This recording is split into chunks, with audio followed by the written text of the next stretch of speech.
যশোরে জামায়াত নেতার মাছ লুটের দায়ে বিএনপির দুই নেতা বহিষ্কার।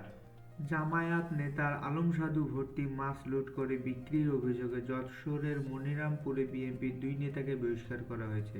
তারা কোনো সাংগঠনিক কর্মকাণ্ডে সম্পৃক্ত থাকতে পারবে না। সোমবার জেলা বিএনপির সদস্য সচিব অ্যাডভোকেট সৈয়দ সাবেরুল হক সাবু এক সংবাদ বিজ্ঞপ্তিতে এ তথ্য জানিয়েছেন। বহিষ্কৃতরা হলেন নেহালপুর ইউনিয়ন বিএনপির সদস্য মাহবুবুর রহমান ও ওয়ার্ড বিএনপির সদস্য রাজীব।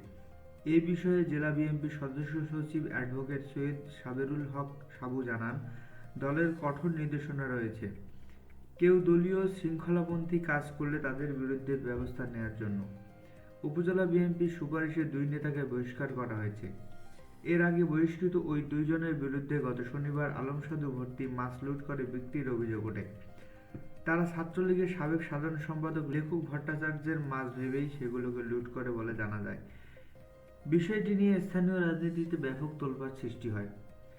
স্থানীয় রাজনীতিবিদরা জানিয়েছেন, মাঠ লুটের ঘটনার সঙ্গে সঙ্গে তথ্য পেয়ে নেহালপুর ইউনিয়ন বিএনপির নেতারা তা উদ্ধারে সক্রিয় হয়ে ওঠেন।